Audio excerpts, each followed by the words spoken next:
रायगडच्या रोहा तालुक्यामध्ये जोरदार पाऊस आता सुरू झालेला आहे। रोहामधील किल्ला गावामध्ये पोहण्याचं पाणी देखील शिरलेलं आहे। जोरदार पावसाचा किल्ला गावाला फटका बसलेला आहे। मुसळधार पावसामुळे जनजीवन पूर्णतः विस्कळीत झाले आहे।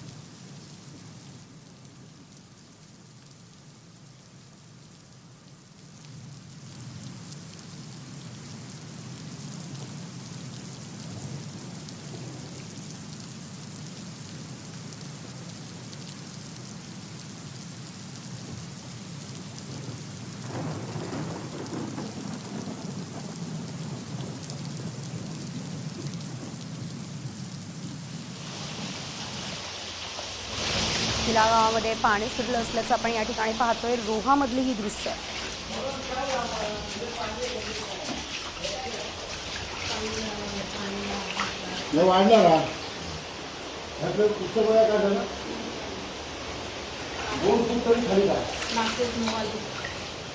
या संदर्भात अधिकची अपडेट घेऊयात आमचे प्रतिनिधी सचिन कदम यांच्याकडून। सचिन, आपण पाहतोय काल रात्रीपासूनच अनेक ठिकाणी मोठ्या प्रमाणात पाणी साचलेलं आहे। अनेक गावांमध्ये घरांमध्ये ते पाणी शिरलंय, नुकसान झालेलं आहे। सध्या काय परिस्थिती आहे? हे पाणी काढण्यासाठी काही प्रयत्न केले जात आहेत का? रायगड जिल्ह्यामध्ये काल संध्याकाळपासून जोरदार पावसाने सुरुवात केलेली आहे आणि आजची परिस्थिती जाऊन पाहिली सकाळची तर दक्षिण रायगडमध्ये जनजीवन आहे ते विस्कळीत झालेलं आहे। आज रायगडला आहे तो पावसाचा रेड अलर्ट दिलेला आहे आणि त्यामुळे पूर्ण जे जिल्हा प्रशासन असेल, आपत्ती व्यवस्थापन असेल सतर्क झालेला आहे। आपण जर का रायगड जिल्ह्यामधल्या गाववाईज परिस्थिती पाहिली तर सुकळी किंडीमच्या परिसरामध्ये रायगड जिल्ह्यामध्ये रस्त्यावर पाणी आहे। महामार्गावर, मुंबई गोवा महामार्गावर जे पुराचं पाणी नसतं तरी पाणी मोठ्या प्रमाणात असलेलं आहे।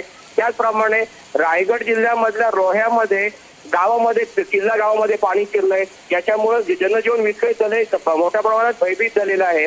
आपण जर का पूर्ण सकाळपासूनची परिस्थिती पाहिली तर ढगांच्या गडगडाटासह जोरदार पाऊस कोसळत आहे आणि त्यानंतर धोकादायक परिस्थिती लक्षात घेता रायगडचे जिल्हाधिकारी डॉक्टर किसन जावळे यांनी शाळा महाविद्यालयात सुट्टी जाहीर केलेली आहे। एकंदरीत आपण जर का पाहिलं तर गेल्या जवळजवळ 15 दिवसापासून रायगडमध्ये पावसाने उसंत घेतली होती आणि आजच्या परिस्थितीने गेल्या जवळजवळ 12 तासापासून रायगडला पावसाने चांगला सोडवलेला आहे। अगदीच धन्यवाद दिलेल्या सर्व अपडेट्ससाठी।